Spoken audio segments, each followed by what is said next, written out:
ಗಂಟೆಯಿಂದ ಹಳ್ಳಿ ಒಳಗೆ ಅಥವಾ ನಮ್ಮ ಮತದಾರ ಹತ್ರ ಇರಬೇಕು. 1 ಗಂಟೆವರೆಗೂ ಕೆಲಸ ಮಾಡಬೇಕು. ದಿವಸಕ್ಕೆ ನೀವು 4 ರಿಂದ 5 ಹಳ್ಳಿಯವರು ಬ್ಲಾಕ್ ಅಧ್ಯಕ್ಷರ ದಯವಿಟ್ಟು ಬ್ಲಾಕ್ ಅಧ್ಯಕ್ಷರ ಲಕ್ಷ ಕೊಟ್ಟು ಕೇಳಿ. ಬ್ಲಾಕ್ ಅಧ್ಯಕ್ಷರಾದಂತವ್ರು ನೀವು 35 ರಿಂದ 40 ತನಕ ಹಳ್ಳಿ ಬರ್ತಾವ. 40 ಹಳ್ಳಿ ನೀವು 38 ದಿವಸ ಮುಗಿಸ್ಬೇಕು ಕಂಪ್ಲೀಟ್. ಪ್ರತಿ ಮನೆಗೆ ಹೋಗ್ಬೇಕು. ನೀವು ಬ್ಲಾಕ್ ಅಧ್ಯಕ್ಷರು ನಿಮ್ಮ ಪದಾಧಿಕಾರಿಗಳು ಹೇಳ್ಬೇಕು, ಒಂದು ದಿವಸಕ್ಕೆ ಮಿನಿಮಮ್ 4 ರಿಂದ 5 ಊರು 4 ಊರು ಅಂತೂ ಕಂಪ್ಲೀಟ್ ಆಗ್ಲೇಬೇಕು. 4 ಊರುಗಳು ಯಾವ ರೀತಿ ಒಂದು ಊರಿಗೆ ಹೋಗ್ಬೇಕು, ಮುಂದಿನ ಊರಿಗೆ ನಿಮ್ಮ ಪದಾಧಿಕಾರಿಗಳು ಒಬ್ಬೊಬ್ಬ ಬ್ಲಾಕ್ ಅಧ್ಯಕ್ಷರಿಗೆ 30 ಜನ ಪದಾಧಿಕಾರಿಗಳಾದ ನೀವು ಅದರಲ್ಲಿ 30 ಜನ ನಿಮ್ಗೆ ಪದಾಧಿಕಾರಿಗಳಿಗೆ ಒಂದು ಊರಾಗ 4 ಜನ, ಒಂದು ಊರಾಗ 4 ಜನ, ಒಂದು ಊರಾಗ 4 ಜನ ನೀವು ನಿಂದಿಸ್ಬೇಕು. ನೀವು ಒಂದು ಊರಿಗೆ ಹೋದಾಗ ಮುಂದಿನ ಊರಿಗೆ ಹೋಗಿ ತಯಾರಿ ಮಾಡ್ಕೋಬೇಕು. ಆ ರೀತಿ ನೀವು ಪ್ರತಿದಿನ 4 ರಿಂದ 5 ಊರು ಅಂತೂ ನೀವು ರೀಚ್ ಆಗ್ಲೇಬೇಕು. ಆಮೇಲೆ ಗ್ಯಾರಂಟಿ ಯೋಜನೆ ತರಬೇಕು ಅಂದ್ರೆ ನೀವು ಮನೆಗೆ ಲಾಸ್ಟ್ ಒಂದು ವಾರ ಇಟ್ಕೊಳ್ಳಿ. ಆದ್ರೆ ಫಸ್ಟ್ ನೀವು ಗ್ರೂಪ್ ಡಿಸ್ಕಷನ್ ಮಾಡ್ರಿ. ಅಲ್ಲಿ ಹೆಣ್ಮಕ್ಳನ್ನ ಕಟ್ಟಿ ಸಾಯಂಕಾಲ ಕೊಡಿಸ್ರಿ. ಹೆಣ್ಮಕ್ಳು ಸಾಯಂಕಾಲ ಸಿಗ್ತಾರೆ, ಹಳ್ಳಿ ಒಳಗ ಕೆಲ್ಸಕ್ಕೆ ಹೋಗಿರ್ತಾರ, ದುಡಿಲಾಕ್ ಹೋಗಿರ್ತಾರ, 5 ಗಂಟೆ ತನಕ ಬರ್ತಾರ ಅವ್ರ ಕೆಲಸದಿಂದ. ಅದಕ್ಕೆ ನೀವು 5 ನಂತರ ಹಳ್ಳಿ ಒಳಗೆ ಹೋಗಿ 9 ತನಕ ಸೇಫರ್ ಸೈಡ್ ಒಂದು 2-3 ಮಂದಿ ಗಂಡು ಮಕ್ಕಳು ನಿಮ್ ಜೊತೆ ಇಟ್ಕೊಂಡು ಹಳ್ಳಿಗಳಿಗೆಲ್ಲ ಹೋಗಿ ನೀವು ಪ್ರಚಾರ ಮಾಡಿ, ಪ್ರಚಾರ ಕಾರ್ಯದಲ್ಲಿ ತೊಡಗಿ ಗ್ಯಾರಂಟಿ ಪ್ರತಿಯೊಬ್ಬ ಬ್ಲಾಕ್ ಅಧ್ಯಕ್ಷರು ಸ್ಪೀಚ್ ಮಾಡಕ್ ಕಲ್ಕೊಂಡು ಅಲ್ಗೂರ್ ಸರ್ ಬಗ್ಗೆ ಗ್ಯಾರಂಟಿ ಯೋಜನೆಗಳ ಬಗ್ಗೆ ಹೇಳಬೇಕು. ದಿವಸಕ್ಕೆ 3 ರಿಂದ 4 ಊರು ನೀವು ಕಂಪ್ಲೀಟ್ ಮಾಡಿ ಒಂದು ಗ್ರೂಪ್ ಮಾಡ್ತೀವಿ. ಈಗ ಲೋಕಸಭಾ ಚುನಾವಣೆದ ಒಂದು ಬೆಳ್ಳ ಕಾಂಗ್ರೆಸ್ ಗ್ರೂಪ್ ಅದ, ಅದು ಬೇಡ. ಈಗ ಹೊಸದೊಂದು ಅದು ಇರ್ತದೆ ಚಾಲ್ತಿ ಒಳಗ, ಹೊಸದೊಂದು ಲೋಕಸಭಾ ಒಂದು ಗ್ರೂಪ್ ಮಾಡ್ತೀವಿ. ನಿಮ್ಮ ದಿವಸ ಯಾವ ಊರಿಗೆ ಹೋಗಿರಿ, ಯಾವ ಊರಾಗ ಯಾವ ಮತಗಟ್ಟೆ ಒಳಗ ಯಾವ ಬೂತ್ನಾಗ ನೀವು ಕೆಲಸ ಮಾಡಿದ್ರೆ ಅದ್ರ ಕೆಳಗೆ ನೀವು ಬರೆದು ಫೋಟೋ ಹಾಕ್ಬೇಕು. ಒಬ್ರು 3 ರಿಂದ 4 ಫೋಟೋಗಳು ಕಂಪಲ್ಸರಿ ದಿನ ಫೋಟೋಗಳನ್ನ ನೋಡ್ತಿರ್ತೀವಿ. ನಾವು ನೋಡ್ತೀವಿ, KPCC ಅವ್ರಿಗೆ, ರಾಜು ಅಲ್ಗೂರ್ ಸರ್ಗೆ, AICC ಅವ್ರಿಗೆ ನಾವು ಕಳಿಸ್ತಿರ್ತೀವಿ. ಎಲ್ಲ ಬ್ಲಾಕ್ ಅಧ್ಯಕ್ಷ 14 ಜನ ಬ್ಲಾಕ್ ಅಧ್ಯಕ್ಷರಿಗೆ ನಾ ಖಂಡಿತವಾಗಿ ಹೇಳ್ತೀನಿ, ಪಕ್ಷದ ಕೆಲಸ ಅಂದ್ರೆ ದೇವರ ಕೆಲಸ, ತಾಯಿ ಕೆಲಸ ಇದ್ದಂಗ. ಅದಕ್ಕೆ ನಮ್ಮೆಲ್ಲ ಹೊಣೆ, ನಮ್ಮೆಲ್ಲ ಜವಾಬ್ದಾರಿ ಐತಿ. ಪ್ರತಿಯೊಬ್ಬ ಬ್ಲಾಕ್ ಅಧ್ಯಕ್ಷರು 3 ರಿಂದ 4 ಫೋಟೋ, ಒಂದು ಜನರು ಬರುವಂತದ್ದು, ಒಂದು ನಾವು ಬರುವಂತದ್ದು ಫೋಟೋ ತೆಗೆದು ಕಂಪಲ್ಸರಿ ಆ ಗ್ರೂಪ್ನಾಗ ಊರ ಹೆಸರು ಹಾಕಿ ನೀವು ದಿವಸಕ್ಕೆ ಫೋಟೋಗಳು ಕಳಿಸ್ಬೇಕಂತ ನಾ ಈ ಮೂಲಕ ಕೇಳಕ್ಕೆ ಇಚ್ಛೆ. ಮೊದಲ ನಮ್ಮ ಅಧ್ಯಕ್ಷ ಮೇಡಮ್ ರಾಯಿ ಮಾಡೋದದು ಅಂತ 2 ತಾರೀಕಿನಿಂದ ಮಾಡ್ಲಿಕ್ಕತ್ತಿದ್ರು. ಇಲೆಕ್ಷನ್ ಡಿಕ್ಲೇರ್ ಆದ್ರೂ ನಿಮ್ಗೆ ಏನು ಮಾಡ್ಲಿಕ್ಕಾಗಿಲ್ಲ. ಆಫೀಸ್ದೊಳಗೆ ನೀವು ದಿನಾಚರಣೆ ಮಾಡ್ಲಿಕ್ಕತ್ತೀವಿ, ನಿಮ್ಗೆ ಶುಭಾಶಯ ಕೊಡ್ಲಿಕ್ಕತ್ತೀವಿ. ಮೇಡಮ್ ಹೇಳ್ಯಾರ, ರಾಜು ಅಲ್ಗೂರ್ ಸಾಹೇಬರು ಟಿಕೆಟ್ ಸಿಗ್ತೈತೆ ಅಂತ ಮೊದಲು ಹೇಳಿದ್ವಿ. ಟಿಕೆಟ್ ಅವ್ರಿಗೆ ಆಗೈತಿ.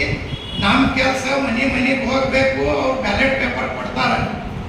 ನಮ್ದು 5 ಗ್ಯಾರಂಟಿದು, ಈಗ 5 ಗ್ಯಾರಂಟಿ 10 ಗ್ಯಾರಂಟಿದು ಮನೆಗೆ ಹೋಗಿ ನಿಮ್ಮ ಹಳೆಯಾಗ ಬ್ಲಾಕ್ ಅಧ್ಯಕ್ಷರೊಳಗೆ ಸಂಜೆ 5 ಮ್ಯಾಗೆ ಸಿಗ್ತಾರೆ.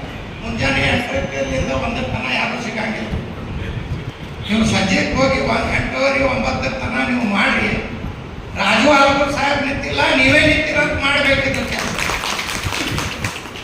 ಈ ಕೆಲಸ ನೀವು ನಿಂತಿರೋದು ಮಾಡಿದ್ರೆ ನಮ್ಮ ಅಲ್ಗೂರ್ ಸಾಹೇಬ್ 100 ಸಾಹೇಬರು ಗೆದ್ದು ಖಚಿತ ಅದ. 25 ವರ್ಷ ಆಯ್ತು ನಮ್ಮ ಕ್ಯಾಂಡಿಡೇಟ್ ಗೊತ್ತಿಲ್ಲ. ನಮ್ಮ ಕ್ಯಾಂಡಿಡೇಟ್ ಭಾರಿ ಕ್ಯಾಂಡಿಡೇಟ್ ಕೊಡ್ತಾರೆ. ನಮ್ಗೆ ಈ ಕ್ಯಾಂಡಿಡೇಟ್ ಯಾವಾಗ ಬೇಕಾದಾಗ ಹಿಡಿದು ನಮ್ಮ ಜಾಗಿ ಮಾತಾಡ್ಬೋದು. ನಾವು ಇವ್ರು ಹೇಳ್ಕೊಂಡು ಎಲ್ಲಿ ಹೋಗ್ಲಾಕತ್ ನಿಂದರ್ಸಿ ನೀವು ಮಾತಾಡ್ಬೋದು. ಬೇರೆಯವ್ರಿಗೆ ಯಾರು ನಿಂದರ್ಸಿ ಮಾತಾಡೋದು, ಅದು ಯಾರು ಮಾತಾಡ್ತಿದ್ದಿಲ್ಲ, ಇವರು ಮಾತಾಡ್ತಾರೆ, ಮಾಡ್ತಾರೆ, ನಿಮ್ಮ ಕೆಲಸ ಮಾಡ್ತಾರೆ. ನೀವು ಇವ್ರ ಸಲುವಾಗಿ ಬರೀ 37 ದಿವಸ ಉಳಿದೈತಿ. ದಿವಸ ಕೆಲಸ ಮಾಡಬೇಕು. ಬರೇ 37 ದಿವಸದೊಳಗೆ 4 ತಾಸು 5 ತಾಸು ನೀವು ಕೆಲಸ ಮಾಡಿ. ಈಗ 15 ತಾರೀಕು ಎಲ್ಲಾರು ಬರಬೇಕು, ನಾಮಿನೇಷನ್ ಮಾಡೋನು. ಮತ್ತೆಲ್ಲರೂ ಕೂಡಿ ಅಲ್ಗೂರ್ ಸಾಹೇಬ್ರಿಗೆ ಹಾರಿಸ್ತಾರೆ. ನಾವು ನೀವು ದುಡಿಬೇಕು. ಇವ್ರಿಗೆ ಟೈಮ್ ಇಲ್ಲ, ಎಲ್ಲ ಹಳ್ಳಿ ಹೋಗ್ಲಾಕ ಟಚ್ ಆಗಂಗಿಲ್ಲ. ಇವರು ಒಂದು ಜಡ್ಪಿಗರೇ ಬರ್ತಾರೆ, 2 ಜಡ್ಪಿ ಮಂದಿ ಕೂಡಿಸಿ ಮಾಡ್ತಾರೆ. ನಾವು ನೀವು ಖಾಲಿ ಇರ್ತೀವಿ, ನಾವು ನೀವು ಕೂಡಿ ಮಾಡಬೇಕು. ಮತ್ತೊಮ್ಮೆ ಮಾಡೋ ದಿನಾಚರಣೆ ಶುಭಾಶಯ. ವೇದಿಕೆ ಮೇಲೆ ಆಸೀನರಾದಂತ ವಿಜಯಪುರ ಜಿಲ್ಲಾ ಅಧ್ಯಕ್ಷರು ಹಾಗೂ 2024ರ ಲೋಕಸಭಾ ಅಭ್ಯರ್ಥಿಗಳಾದಂತ ಸನ್ಮಾನ್ಯ ರಾಜು ಅಲ್ಗೂರ್ ಸರ್ ಅವರೇ, ಹಾಗೂ 2023ರ ಅಭ್ಯರ್ಥಿಗಳಾದಂತ ಅಬ್ದುಲ್ ಹಮೀದ್ ಮುಷ್ರೀಫ್ ಸರ್ ಅವರೇ, ವಿಜಯಪುರ ಜಿಲ್ಲಾ ಮಹಿಳಾ ಕಾಂಗ್ರೆಸ್ ಅಧ್ಯಕ್ಷರಾದಂತ ಶ್ರೀಮತಿ ವಿದ್ಯಾರಾಣಿ ತುಂಗಾಳ್ ಮೇಡಮ್ ಅವರೇ, ಹಾಗೂ ಜಿಲ್ಲಾ ಉಪಾಧ್ಯಕ್ಷರಾದಂತ ಸಂಬಣ್ಣಿ ಸರ್ ಅವರೇ, ಹಾಗೂ ಇಲ್ಲಿ ಸೇರಿರುವಂತ ಎಲ್ಲ ನನ್ನ ಸಹೋದರ ಸಹೋದರಿಯರೇ, ನಾನು ಈ ಸಂದರ್ಭದಲ್ಲಿ ಒಂದು ಮಾತು ಹೇಳಲಿಕ್ಕೆ ಇಷ್ಟಪಡ್ತೀನಿ. ನಮಗೆ ಮಹಿಳೆಯರಿಗೆ ಏನು ಒಂದು ಹಕ್ಕುಗಳನ್ನ ನೀಡಿದ್ದು ಯಾರಂದ್ರೆ ಅದು ಡಾಕ್ಟರ್ ಬಾಬಾ ಸಾಹೇಬ್ ಅಂಬೇಡ್ಕರ್ ಅವರು. ಅವರ ದಾರಿಯಲ್ಲಿ ನಾವೆಲ್ಲರೂ ಸಾಗೋಣ, ಅವರ ತತ್ವ ಸಿದ್ಧಾಂತಗಳನ್ನು ನಾವೆಲ್ಲರೂ ನಮ್ಮ ಜೀವನದಲ್ಲಿ ಪಾಲಿಸಿಕೊಳ್ಳೋಣ ಅಂತ ಈ ಒಂದು ಸಂದರ್ಭದಲ್ಲಿ ಹೇಳಿ ಎಲ್ಲರಿಗೂ ಮಹಿಳಾ ವಿಶ್ವ ದಿನಾಚರಣೆಯ ಶುಭಾಶಯಗಳನ್ನು ಕೋರುತ್ತೇನೆ. ಇವತ್ತು ಏನು ಈ ಬಿಜೆಪಿ ಭ್ರಷ್ಟ ಬಿಜೆಪಿ ಸರ್ಕಾರ ಏನ್ ಮಾಡ್ಲಿಕ್ಕೆ ಹೊರಟಿದೆ ಅಂದ್ರೆ ನಮ್ಮ ಸಂವಿಧಾನವನ್ನ ಚೇಂಜ್ ಮಾಡ್ತೀವಿ ಅಂತ ಹೇಳ್ತಾರ. ನಮಗ ಸಮಾನತೆ ನೀಡಿದ ಸಂವಿಧಾನವನ್ನ ಅವ್ರು ಚೇಂಜ್ ಮಾಡ್ತಾರೆ ಅಂದ್ರೆ ನಾವು ಅವ್ರಿಗೆ ಹೆಂಗ್ ನಾವು ಉತ್ತರ ಕೊಡ್ಬೇಕಂದ್ರೆ ನಾವು ಮಹಿಳೆಯರು, ನಮ್ಮ ಮಹಿಳೆಯರಿಗೆ ಹೆಚ್ಚಿನ ಅವಕಾಶ ಐತಿ ಸಂವಿಧಾನದೊಳಗ. ಮಹಿಳೆಯರಿಗೆ ಒಂದು ಹೆಚ್ಚಿನ ವೋಟ್ ಮಾಡೋದ್ರ ಮುಖಾಂತರ ನಾವು ಅವರಿಗೆ ಉತ್ತರ ಕೊಡ್ಬೇಕಾಗ್ಯದ. ಅದಕ್ಕ ಮಹಿಳೆಯರೆಲ್ಲರೂ ನಮ್ಮ ವಿಜಯಪುರ ಜಿಲ್ಲೆಯಿಂದ ಹೆಂಗ ಮಹಿಳಾ ಕಾಂಗ್ರೆಸ್ ಈ ರಾಜ್ಯಕ್ಕೆ ಫಸ್ಟ್ ಬಂದದ, ಅದೇ ತರ ಮಹಿಳೆಯರು ವೋಟಿಂಗ್ ಒಳಗ ಬಿಜಾಪುರ ಜಿಲ್ಲೆ ಫಸ್ಟ್ ಬಂದದಂತ ನಾನು ಈ ಸಂದರ್ಭ ಬರ್ತದಂತ ನಾನು ಈ ಒಂದು ಸಂದರ್ಭದಲ್ಲಿ ಹೇಳಿಕ್ಕೆ ಇಷ್ಟಪಡ್ತೀನಿ. ಅದೇ ತರ ಮಹಿಳೆಯರಿಗೆ ಇವತ್ತು ನಮ್ಮ ಕರ್ನಾಟಕ ಸರ್ಕಾರ ಆಗ್ಲಿ ಕೇಂದ್ರ ಈಗ ಪ್ರಣಾಳಿಕೆ ಕೊಟ್ಟಾರ, ಗ್ಯಾರಂಟಿಗಳು ಕೊಟ್ಟಾರ. ಆ ಗ್ಯಾರಂಟಿಗಳನ್ನ ನಾವು ಮನೆ ಮನೆಗೆ ಮುಟ್ಟಿಸುವಂತ ಕೆಲಸ ನಾವು ಬಹಳ ಅಚ್ಚುಕಟ್ಟಾಗಿ ಮಾಡ್ಬೇಕಾಗ್ಯದ. ಪ್ರತಿದಿನ ನಾವು ಇಂತಿಷ್ಟು ಏರಿಯಾಗಳು, ಇಂತಿಷ್ಟು ಊರುಗಳು ಅಂತ ಹೇಳಿ ಏನ್ ಮೇಡಮ್ ಹೇಳಿದ್ರಲ್ಲ, ಅದೇ ತರ ನಾವು ಒಂದು ಟಿಪಿ ಹಾಕೊಂಡು ಆಲ್ಬೂರ್ ಸರ್ ನಮ್ ಜೊತೆ ಬರ್ದೇ ಇರ್ಲಿ, ನಮ್ ಕೆಲಸ ನಾವು ಸ್ಟಾರ್ಟ್ ಮಾಡ್ಬೇಕು, ಅದ್ರಾಗ ಹೆಚ್ಚಿನ ಒಂದು ಮಹಿಳೆಯರು ನಾವು ವರ್ಕ್ ಮಾಡ್ಬೇಕಂತ ನಾನು ಈ ಒಂದು ಸಂದರ್ಭದಲ್ಲಿ ಹೇಳಿ, ನಾಳೆ 1ನೇ ತಾರೀಕು ವಾರ್ಡ್ ನಂಬರ್ 32, 33, 34ರಲ್ಲಿ ಒಂದು ಇದು ಪ್ರಚಾರ ಸ್ಟಾರ್ಟ್ ಆಗ್ತಾ ಇದೆ. ಅವತ್ತು ಹೆಚ್ಚಿನ ಸಂಖ್ಯೆಯಲ್ಲಿ ಬಬಲೇಶ್ವರ್ ನಾಕಾದಿಂದ ಸ್ಟಾರ್ಟ್ ಆಗ್ತಾ ಇದೆ.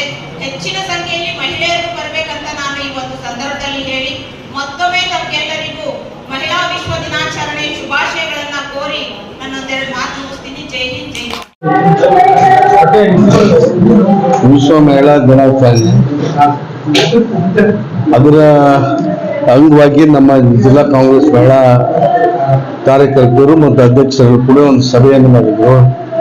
ಜೊತೆಗೆ 2024 ಲೋಕಸಭೆಯ ಕಾಂಗ್ರೆಸ್ ಪಕ್ಷದ ಅಭ್ಯರ್ಥಿಯನ್ನು ಗೆಲ್ಲಿಸಬೇಕು ಅಂತಕ್ಕಂಥ ರೀತಿಯಲ್ಲಿ ಪೂರ್ವಭಾವಿ ಸಭೆಯನ್ನು ಮಾಡಿ ಚರ್ಚೆಗಳನ್ನು ಮಾಡಲಾಯಿತು. ಕ್ಷೇತ್ರದಲ್ಲಿ ಸಂಚಾರ ಮಾಡ್ತಾ ಇದ್ದಾರೆ. ಕ್ಷೇತ್ರದಲ್ಲಿ ಸಂಚಾರ ಮಾಡ್ತಾ ಇದ್ದೇನೆ. ಈಗಾಗಲೇ ನಾನು ಶುರು ಮಾಡಿ ಒಂದು ತಿಂಗಳಾಯ್ತು. ಆಮೇಲೆ ಅಧಿಕೃತವಾಗಿ ಒಂದು ಸ್ವಲ್ಪ ದಿವಸ ಆಯ್ತು ಪ್ರಾರಂಭ ಮಾಡಿದ್ದೀನಿ. ವ್ಯಾಪಕವಾದಂಥ ಬೆಂಬಲ, ಜನರ ಪ್ರೀತಿ, ವಿಶ್ವಾಸ ನನ್ನ ಪರವಾಗಿದೆ ಅಂತಕ್ಕಂಥದ್ದು ಕಂಡು ಬರ್ತಾ ಇದೆ. ಎಲ್ಲೋ ರೈತರು ಕೇಂದ್ರ ಸರ್ಕಾರದ ವಿರುದ್ಧ ಏನಾದರೂ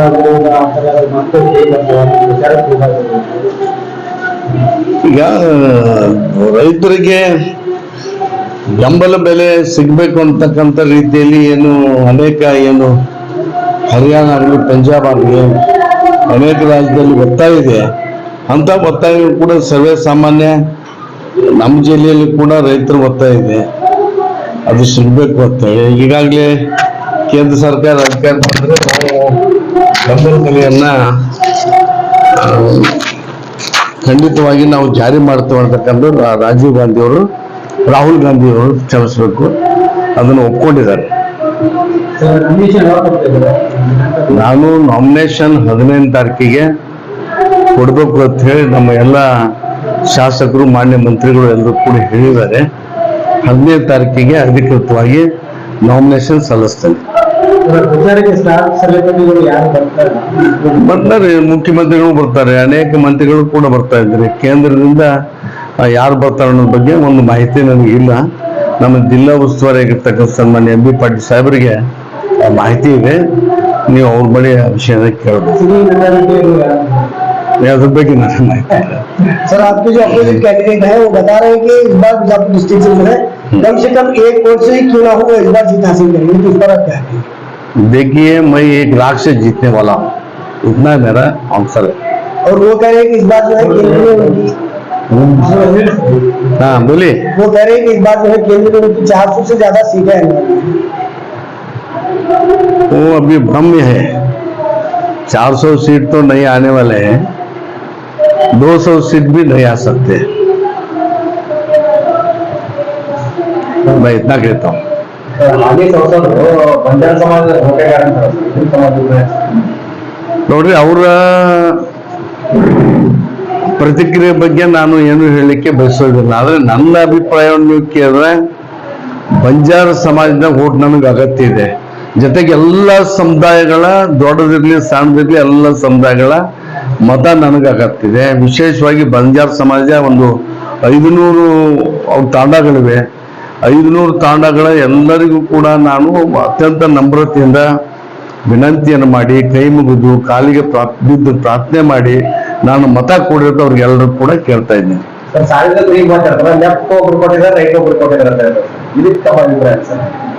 ನೋಡಿ, ಲೆಫ್ಟ್ ರೈಟ್ ಅನ್ನೋದು ನಾವು ಮಾಡ್ಕೊಂಡಿರ್ತಕ್ಕಂಥದ್ರಲ್ಲಿ ನನ್ನ ನಂಬಿಕೆ ಇಲ್ಲ.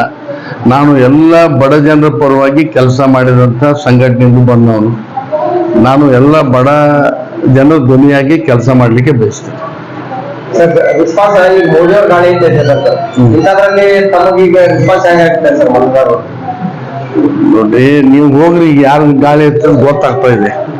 ತಾವೆಲ್ಲ ಮಾಧ್ಯಮದವ್ರು ಇದ್ರಿ, ನೀವು ಕೂಡ ಪ್ರವಾಸ ಮಾಡ್ರಿ. ಬಿಜಾಪುರದಲ್ಲಿ ಏನ್ ಅಲೆ ಇದೆ, ಏನ್ ಅಭಿಪ್ರಾಯ ಇದೆ, ಸ್ವಲ್ಪ ನೀವು ತಿಳ್ಕೊಂಡು ನಂಗೆ ಹೇಳಿದ್ರೆ ಒಳ್ಳೇದ. ನಾನು ನಂದೇ ಹೇಳ್ತೇನೆ, ನನ್ನ ಪಕ್ಷದ್ದೇ ಇದೆ ಅಂತ ಹೇಳ್ತೀನಿ. ನೀವು ಯಾವ ರೀತಿ ರಿಸೀವ್ ಮಾಡ್ಕೋತೀರೋ ಗೊತ್ತಿಲ್ಲ. ಆದ್ರೆ ನೀವು ಕೂಡ ಪ್ರವಾಸ ಮಾಡ್ರಿ. ನಾನು ಕೇಳಿದ್ರೆ ಈ ಸಲ ಸಿದ್ದರಾಮಯ್ಯ ಅಲೆ ಕಾಂಗ್ರೆಸ್ ರಾಜ್ಯದಲ್ಲಿದೆ, ಜಿಲ್ಲೆಯಲ್ಲಿ ನಮ್ಮ ಕಾಂಗ್ರೆಸ್ ಪಕ್ಷದಲ್ಲಿ ಗ್ಯಾರಂಟಿ ಅಲೆ ಇದೆ. ಇವತ್ತು ಕಾಂಗ್ರೆಸ್ ಪರವಾಗಿ ಜಿಲ್ಲೆಯಲ್ಲಿ ಅಲೆ ಇದೆ ಅಂತಕ್ಕಂಥ ಮಾತ್ರ ಹೇಳಿಕೆ ಬಯಸ್ತೇನೆ. आपके सर्वे के मुताबिक आपको क्या लगता है सर कि इस बार केंद्र में आपकी कितनी सीटें आ सकती है? देखिए, वो नहीं बता सकता हूँ, वो बताने के लिए मैं ऑथेंटिक पर्सन नहीं हूँ. मेरा जो है, मेरा लिमिटेशन जो है बीजापुर जिले के लिए सीमित है. ये बता सकता हूँ, उस जिले की जो कांग्रेस पार्टी की सीट है वो सीट 100% विन हो जाता है, जीतेंगे हम. ಇವತ್ತು ವಿಜಯಪುರ ಜಿಲ್ಲಾ ಮಹಿಳಾ ಕಾಂಗ್ರೆಸ್ ವತಿಯಿಂದ ಅಧಿಕೃತವಾಗಿ ಲೋಕಸಭಾ ಚುನಾವಣೆಯ ಒಂದು ಪ್ರಚಾರಕವಾಗಿ ಅಧಿಕೃತವಾಗಿ ನಾವು ಚಾಲನೆಯನ್ನು ಕೊಡಲಾಯಿತು. ನಮ್ಮ ಲೋಕಸಭಾ ಅಭ್ಯರ್ಥಿ ಅಂತ ರಾಜು ಆಲ್ಗೂರ್ ಸರ್ ನೇತೃತ್ವದಲ್ಲಿ ಇವತ್ತು ಕಳೆದ ಒಂದು ಚುನಾವಣೆಯಲ್ಲಿ, ವಿಧಾನಸಭಾ ಚುನಾವಣೆಯಲ್ಲಿ ಸಾಕಷ್ಟು ಕೆಲಸವನ್ನು ನಮ್ಮ ಮಹಿಳಾ ಕಾಂಗ್ರೆಸ್ ಮಾಡಿತ್ತು. ಅದೇ ರೀತಿ ಇವತ್ತು ಲೋಕಸಭಾ ಚುನಾವಣೆಯಲ್ಲಿ ಕೂಡ ನಮ್ಮ ಮಹಿಳಾ ಕಾಂಗ್ರೆಸ್ ಪಾತ್ರ ಬಹಳ ದೊಡ್ಡದಿದೆ. ಯಾಕಂದ್ರೆ ಗ್ಯಾರಂಟಿ ಯೋಜನೆಗಳನ್ನ ಮನೆ ಮನೆಗೆ ತಲುಪಿಸಿದ್ದೇ ನಮ್ಮ ಜಿಲ್ಲಾ ಮಹಿಳಾ ಕಾಂಗ್ರೆಸ್. ಪ್ರತಿಯೊಂದು ಬ್ಲಾಕ್ ಅಧ್ಯಕ್ಷರು, ಬ್ಲಾಕ್ ಮಟ್ಟದಲ್ಲಿ ಮತ್ತು ಜಿಲ್ಲಾ ಪದಾಧಿಕಾರಿಗಳು, ಹೀಗೆ ಎಲ್ಲರೂ ಸಾಕಷ್ಟು ಕೆಲಸವನ್ನ ನಮ್ಮ ಮಹಿಳಾ ಕಾಂಗ್ರೆಸ್ ಮಾಡಿತ್ತು. ಅದೇ ರೀತಿ 6 ಶಾಸಕರಲ್ಲಿ ಆರಿಸಿ ಬರುವಲ್ಲಿ ಮಹಿಳಾ ಕಾಂಗ್ರೆಸ್ನ ಪಾತ್ರ ಬಹಳ ದೊಡ್ಡದ. ಇವತ್ತು ಕೂಡ ಲೋಕಸಭಾ ಚುನಾವಣೆಯಲ್ಲಿ ನಮ್ಮ ಎಲ್ಲ ಬ್ಲಾಕ್ ಅಧ್ಯಕ್ಷರನ್ನ ಜೊತೆಗೂಡಿಸಿಕೊಂಡು ಜಿಲ್ಲಾ ಪದಾಧಿಕಾರಿಗಳನ್ನ ಇನ್ಚಾರ್ಜ್ ಹಾಕಿ ಇವತ್ತು ಕೇಂದ್ರದ ಒಂದು 10 ಯೋಜನೆಗಳು ಗ್ಯಾರಂಟಿ ಮತ್ತು ರಾಜ್ಯ ಸರ್ಕಾರದ ಆಗಲೇ ಅನುಷ್ಠಾನಗೊಂಡಂಥ 5 ಯೋಜನೆಗಳನ್ನ ಮನೆ ಮನೆಗೆ ಪ್ರಚಾರ ಮಾಡುತ್ತಾ ಈ ಒಂದು ಮನೆ ಬಾಗಿಲಿಗೆ ಎಲ್ಲ ನಮ್ಮ ಮಹಿಳಾ ಕಾಂಗ್ರೆಸ್ ಪ್ರತಿಯೊಂದು ಮನೆ ಬಾಗಿಲಿಗೆ ಇವತ್ತು ಯೋಜನೆಗಳನ್ನ ತಲುಪಿಸುವಂಥ ಕೆಲಸವನ್ನು ನಾವು ಮಾಡ್ತೀವಿ. ಮತ್ತು ಮಹಿಳೆಯರ ಸಂಕೇತವಂತ ಮತ್ತು ಸಾಂಸ್ಕೃತಿಕ ಸಂಪ್ರದಾಯಕ್ಕೆ ಸಂಕೇತವಂತ ಆರತಿ ಮಾಡುವ ಮುಖಾಂತರ ನಾವು ಇವತ್ತು ಅಧಿಕೃತವಾಗಿ ಇವತ್ತು ವಿಜಯಪುರ ಜಿಲ್ಲಾ ಕಾಂಗ್ರೆಸ್ ಆಫೀಸಿಂದ ಚಾಲನೆಯನ್ನು ಕೊಟ್ಟಿದ್ದೀವಿ. ಪ್ರಚಾರ ಮಾಡ್ತಾ ಇದ್ದೀರಿ, 5 ಗ್ಯಾರಂಟಿ ಬಗ್ಗೆನೂ ಜನರಿಗೆ ತಿಳಿಸ್ತಾ ಇದ್ದೀರಿ. ಅದರಲ್ಲಿ ಫೀಡ್ಬ್ಯಾಕ್ ಯಾವ ಥರ ಬರ್ತಾ ಇದೆ? ಜನ ನಿಮ್ಗೆ ಯಾವ ಥರ ರಿಯಾಕ್ಟ್ ಮಾಡ್ತಾ ಇದ್ದಾರೆ? ಇವತ್ತು ವಿಜಯಪುರ ಜಿಲ್ಲೆಯಲ್ಲಿ ಮೋದಿಯಲ್ಲಿ BJPಯಲ್ಲಿ ಯಾವುದೂ ಇಲ್ಲ. ಯಾಕಂದರೆ ಯಾವತ್ತು ಕಾಂಗ್ರೆಸ್ ಅಭ್ಯರ್ಥಿಯಾಗಿ ರಾಜು ಆಲ್ಗೂರ್ ಅಂತೇಳಿ ಘೋಷಣೆ ಆಯಿತು, ಅವತ್ತು ಕಾಂಗ್ರೆಸ್ ಅಲೆ ಚಾಲೂ ಆಯಿತು, ರಾಜು ಆಲ್ಗೂರ್ ಸರ್ ಅಲೆ ಚಾಲೂ ಆಯಿತು. ಇವತ್ತು ಪ್ರತಿಯೊಂದು ಜನಸಾಮಾನ್ಯರಲ್ಲಿ ಹೋಗಿ ಕೇಳ್ರಿ, ಅವ್ರದ್ದು ಪ್ರತಿಯೊಂದು ಅಕ್ಕಿ ತಿಂದೀವಿ, ಅನ್ನ ಊಟ ಮಾಡೀವಿ, ನಾವು 5 ಗ್ಯಾರಂಟಿಗಳನ್ನ ಉಪಯೋಗ ಮಾಡ್ಕೋತಾ ಇದ್ದೀವಿ, 2,000 ರೂಪಾಯಿ ನಮ್ಮ ಖರ್ಚಿಗೆ ಬರ್ತಾ ಇದೆ, ನಾವು ಬಸ್ಸಲ್ಲಿ ಫ್ರೀಯಾಗಿ ಓಡಾಡ್ತಾ ಇದ್ದೀವಿ, ಹಾಗಾಗಿ ನಾವು ಬಡವ್ರು ಇದ್ದೀವಿ, ನಮ್ಗೆ ಭಾಳ ಹೆಲ್ಪ್ ಆಗೈತಿ, ನಾವು ಕಾಂಗ್ರೆಸ್ಗೆ ವೋಟ್ ಹಾಕ್ತೀವಿ, ನಮ್ಮ ತಾಯಿ ಇಂದಿರಾ ಗಾಂಧಿ ಮಾಡಿದಂಥ ಪಕ್ಷ, ನಾವು ಪ್ರತಿಯೊಬ್ಬರು ಕಾಂಗ್ರೆಸ್ಗೆ ವೋಟ್ ಹಾಕ್ತಾರೆ ಅಂತ ಹೆಚ್ಚಿನ ಮಹಿಳೆಯರಲ್ಲಿ ಈ ಒಂದು ಅಭಿಪ್ರಾಯ ಬರ್ತಾ ಇದೆ. ಯಾವ ಅಂತರದಿಂದ ಕಾಂಗ್ರೆಸ್ ಇಲ್ಲೇ ಗೆಲ್ಬಹುದು? ಸುಮಾರು ನಾವು 1 ಲಕ್ಷ ಮತಗಳ ಅಂತರದಿಂದ ಕಾಂಗ್ರೆಸ್ ಪಕ್ಷ ಇವತ್ತು ಜಯಶಾಲಿ ಆಗ್ತದೆ. ಇಲ್ಲ ಸರ್, ಯಾರೋ ಒಂದು 4 ಜನ ಹೇಳಿದ್ರೆ ಅದು ಕೊಂಟಿತ್ತಿಲ್ಲ. ಪ್ರತಿಯೊಬ್ಬ ಮಹಿಳೆಯರು ಇವತ್ತು ನನ್ನ ಹಿಡ್ಕೊಂಡು ಪ್ರತಿಯೊಬ್ಬ ಮಹಿಳೆಯರು ವಿಜಯಪುರ ಜಿಲ್ಲೆ ಅಷ್ಟೇ ಅಲ್ಲ, ಇಡೀ ಕರ್ನಾಟಕದಲ್ಲಿ ಆಡು ಮುಟ್ಟದ ಸೊಪ್ಪಿಲ್ಲ, ನಮ್ಮ ಕಾಂಗ್ರೆಸ್ ಪಕ್ಷದ ಗ್ಯಾರಂಟಿ ಯೋಜನೆಗಳ ತಲುಪಲಾರದ ಮನೆ ಇಲ್ಲ. ಒಂದಿಲ್ಲದ ಒಂದು ಯೋಜನೆಗಳ ಎಲ್ಲ ಪಕ್ಷ, ಎಲ್ಲ ಜಾತಿ ಜನ ಇವತ್ತು ಪ್ರತಿಯೊಬ್ಬರು ಅನುಭವಿಸ್ತಾ ಇದ್ದಾರೆ. ಆ ಒಂದು ಕಾಲಾಗಿನ ಮುಳು ತೆಗೆದ್ರೆ ಉಪಕಾರ ಹಿಡಿಬೇಕಂತ ಹೇಳ್ತೀವಿ. ಅಂಥ ಒಂದು ಯೋಜನೆಗಳನ್ನ ತೊಗೊಂಡಂಥವ್ರು ಇವತ್ತು ಎಲ್ಲ ಹೆಣ್ಮಕ್ಳು ಕಾಂಗ್ರೆಸ್ ಪಕ್ಷದ ಉಪಕಾರವನ್ನು ತೀರಿಸ್ತಾರತ್ ನಾನು ಹೇಳಕ್ಕೆ ಇಚ್ಛೆಪಡ್ತೀನಿ. ನಾವು 18ರಿಂದ 20 ಸೀಟುಗಳನ್ನ ಕಾಂಗ್ರೆಸ್ ಪಕ್ಷದಿಂದ ನಮ್ಮ ಕರ್ನಾಟಕದಲ್ಲಿ ಗೆಲ್ತೀವಿ. ಅಮಿತ್ ಶಾ ಅವರಿಗೆ ಇದಕ್ಕೆ ಹತಾಶವಾಗಿ ಸೋಲು ಭೀತಿ ಅಂತ ಅಮಿತ್ ಶಾ ಜೋಶಿ ಅವರು ಹೇಳಿದ್ರು. ಸೋಲುವ ಭೀತಿ ಕರ್ನಾಟಕದಲ್ಲಿ ಕಾಂಗ್ರೆಸ್ ಪಕ್ಷಕ್ಕಿಲ್ಲ.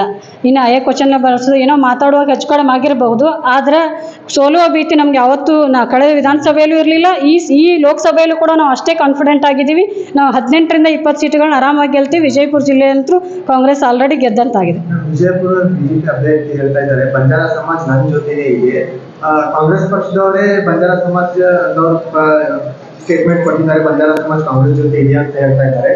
ಸೊ ಅದರ ಬಗ್ಗೆ ಇವತ್ತು ಒಬ್ಬ ಅಭ್ಯರ್ಥಿಯಾಗಿ ಒಬ್ಬ ಸಂಸದರಾಗಿ ಆ ಥರ ಮಾತಾಡೋದು ತಪ್ಪಂತ ನಾನು ಹೇಳಕ್ಕೆ ಇಚ್ಛೆಪಡ್ತೀನಿ. ಯಾಕಂದ್ರೆ ಸ್ವಾಭಿಮಾನಿ ಬಂಜಾರ ಸಮಾಜಕ್ಕೆ ಇವತ್ತು ನನ್ನ ಮತಗಳ ಬೇಡ ಅಂಥೇಳಿ ಒಬ್ಬ ಅಭ್ಯರ್ಥಿಗಳು ಹೇಳೋದು ಯಾವ ರೀತಿ ಸರಿ? ಇವತ್ತು ಬಂಜಾರ ಸಮಾಜಕ್ಕೆ ಅವಮಾನ ಮಾಡ್ಯಾರ. ಇವತ್ತು ಟಿಕೆಟ್ ಸಿಕ್ಕಿಲ್ಲೋ ಅದು ಅವ್ರ BJP ಆಂತರಿಕ ವಿಷಯ. ಅವ್ರ ಆಂತರಿಕ ವಿಷಯ ತಂದು ಇಡೀ ಸಮಾಜಕ್ಕೆ ಅವರು ಮಾತಾಡ್ತಾರೆ. ಸಮಾಜದ ಓಟ್ಗಳು ಬೇಡ ಅಂತ ಹೇಳ್ತಾರೆ. ಅಂದ್ರೆ ಇವತ್ತು ಪ್ರತಿಯೊಂದು ತಾಂಡಕ್ಕೆ ನಾವು ಹೋಗ್ತಾ ಇದ್ದೀವಿ. ತಾಂಡ ಜನರು ಇವತ್ತು ಬಂಜಾರ ಸಮಾಜ ನಮ್ಮ ಆಫೀಸ್ಗೆ, ನಮ್ಮ ಅಧ್ಯಕ್ಷರಿಗೆ, ನಮ್ಮ ಅಭ್ಯರ್ಥಿಗಳಿಗೆ ಭೇಟಿ ಆಗ್ತಾ ಇದ್ದಾರೆ. ನಮ್ಮ ಸಮಾಜಕ್ಕೆ ಅವಮಾನ ಆಗ್ಯಾರ, ನಾವು ಕಾಂಗ್ರೆಸ್ ಜೊತೆ ನಿಲ್ತೀವಿ, ನಾವು ಕಾಂಗ್ರೆಸ್ ಕೋಟ್ ಆಗ್ತೀವಿ ಅಂತೇಳಿ ಸ್ವಾಭಿಮಾನಿ ಬಂಜಾರ ಸಮಾಜದವ್ರು ಒಂದೇ ಒಂದು ಓಟನ್ನು BJP ಹಾಕೋದಿಲ್ಲ ಅಂತ ನಾನು ಹೇಳಕ್ಕೆ ಇಚ್ಛೆಪಡ್ತೀನಿ. ವಿದ್ಯಾರಾಣಿ ತುಂಗಡ್, ಜಿಲ್ಲಾಧ್ಯಕ್ಷರು, ಮಹಿಳಾ ಕಾಂಗ್ರೆಸ್. ಇವತ್ತು ಮಹಿಳಾ ದಿನಾಚರಣೆಯನ್ನು ನಮ್ಮ ಜಿಲ್ಲೆಯ ಕಾಂಗ್ರೆಸ್ ಪಕ್ಷದ ಆಫೀಸಲ್ಲಿ ಮಾಡಲಾಯಿತು. ಎಲ್ಲಾ ಮಹಿಳೆಯರು ಒಂದೇ ರೀತಿಯ ಉಡುಪನ್ನು ತೊಟ್ಟುಕೊಂಡು ಒಂದು ಸಂಭ್ರಮದಿಂದ ರಾಜು ಆಲ್ಗೌರ್ ಸರ್ ಅವರಿಗೂ ಮತ್ತು ಅಮಿತ್ ಮುಷಫ್ ಸರ್ ಅವರಿಗೂ, ವಿದ್ಯಾರಾಣಿ ಮೇಡಮ್ ಅವರಿಗೂ ಸನ್ಮಾನ ಮಾಡಿ ಈ ಒಂದು ಕಾರ್ಯಕ್ರಮದ ಮುಖಾಂತರ ಪಕ್ಷವನ್ನು ಹೇಗೆ ಬಲಪಡಿಸಬೇಕು, ಲೋಕಸಭಾ ಚುನಾವಣೆಯಲ್ಲಿ ಹೇಗೆ ಅಭ್ಯರ್ಥಿಯನ್ನು ಗೆಲ್ಲಿಸಲಿಕ್ಕೆ ನಾವು ಶ್ರಮ ವಹಿಸಬೇಕು ಅನ್ನೋ ಒಂದು ಪೂರ್ವಭಾವಿ ಸಭೆಯ ಮುಖಾಂತರ ಪ್ರತಿಯೊಬ್ಬರಿಗೂ ಕಾರ್ಯಕರ್ತರು ಮನ ಮುಟ್ಟೋ ಹಾಗೆ ಪ್ರತಿಯೊಂದು ಬೂತ್ ಅಲ್ಲಿ ಯಾವ ರೀತಿ ಕೆಲಸ ಮಾಡಬೇಕು, ಮತಗಟ್ಟೆಯಲ್ಲಿ ಯಾವ ರೀತಿಯನ್ನ ಕೆಲಸ ಮಾಡೋದ್ರಿಂದ ಮಹಿಳೆಯರಿಗೆ ಗ್ಯಾರಂಟಿ ಯೋಜನೆಗಳು ಕೊಡುವುದರ ಮೂಲಕ ಯಾವ ರೀತಿ ನಾವು ಅವರಿಗೆ ಮನದಟ್ಟವಾಗಿ ಏನು ಬಿಜೆಪಿ ಸರ್ಕಾರದ ವೈಫಲ್ಯತೆಗಳನ್ನು ತಿಳಿಸಿ ನಮ್ಮ ಸರ್ಕಾರದ ಸಫಲತೆಗಳನ್ನು ನಾವು ಅವರ ಮುಂದೆ ಇಟ್ಟು ನಾವು ಓಟು ಕೇಳುವುದರ ಮುಖಾಂತರ ನಮ್ಮ ರಾಜು ಆಲ್ಗೂರ್ ಸರ್ ಅವರಿಗೆ ನಾವೇನು ಈ ಒಂದು ಕಾರ್ಯಕ್ರಮ ಮುಖಾಂತರ ಗೆಲುವಿನ ಒಂದು ಸಂಕೇತವನ್ನು ನಾವು ತೋರಿಸುವ ಮುಖಾಂತರ ಈ ಒಂದು ಫಂಕ್ಷನ್ ಅನ್ನು ಹಮ್ಮಿಕೊಂಡಿದ್ದೀವಿ. ಇವತ್ತು ಎಲ್ಲ ಮಹಿಳೆಯರು ಅತಿ ಸಂಭ್ರಮದಿಂದ ಒಂದು ಫಂಕ್ಷನ್ ಅನ್ನು ಮುಗಿಸಿಕೊಂಡು ತಮ್ಮ ತಮ್ಮ ಗ್ರಾಮಗಳಲ್ಲಿ ಪಕ್ಷದ ಒಂದು ಪ್ರಚಾರಕ್ಕಾಗಿ ತೆರಳುತ್ತಿದ್ದಾರೆ. रमीजा नगर हम आज कांग्रेस ऑफिस में एक महिला दिनाचरण करी. यहाँ राजू आलगूर सर, हमीद मुशरीफ सर आए थे. हम MP इलेक्शन में राजू आलगूर सर को वत्ते महिला मिला को सबसे लीड लेकर को आज वादा करते हैं. महिला की वत्ते गारंटी दी महिला के बारे में हमें आलगूर सर को चुन लगाने का एक गारंटी देती को मैं बोलते हूँ. मुस्कान शिरगुर कोलार तालुक ब्लॉक अध्यक्ष.